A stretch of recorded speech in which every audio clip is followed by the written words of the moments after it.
দক্ষিণপল্লী সাংস্কৃতিক মঞ্চ গুপি বাঘা art and কালচারের কথা আমরা আগেও পজিটিভ বার্তায় তুলে ধরেছিলাম।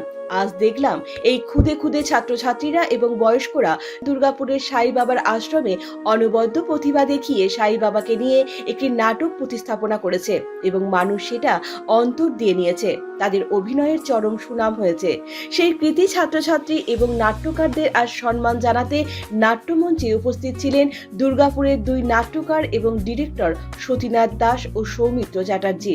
এবং সব থেকে বড় কথা, তাদের আশীর্বাদ করতে এসেছিলেন একজন স্বনামধন্য অ্যাথলেটিক বুলু মণ্ডল। তিনি একাধারে একজন অভিনেত্রী ও অ্যাথলেটিক। তিনি বহুদিন ধরে এই সংস্থার সাথে যুক্ত আছেন।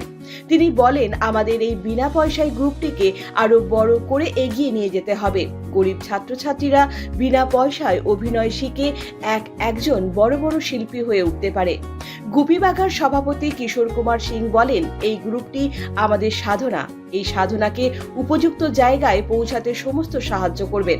উপস্থিত ছিলেন বিশিষ্ট নাট্যকার দুলাল দাস এবং উপস্থিত ছিলেন ফিল্মের দুই অ্যাসিস্ট্যান্ট ডিরেক্টর বিশ্বজিৎ লোহার ও সনদ মণ্ডল।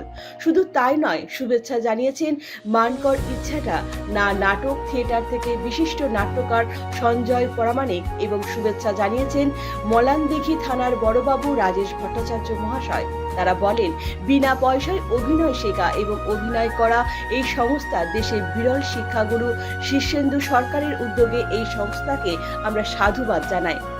অশেষ অশেষ ধন্যবাদ জানাই আমাদের পজিটিভ বার্তা চ্যানেলকে, যে চ্যানেল অনবদ্যভাবে আমাদের পাশে দাঁড়িয়ে আমাদের ইচ্ছাটাকে এগিয়ে নিয়ে যাচ্ছে।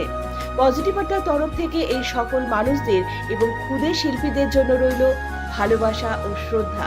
ব্যুরো রিপোর্ট, পজিটিভ বার্তা। আপনারা দেখছেন পজিটিভ বার্তা platform. Think positive, be positive.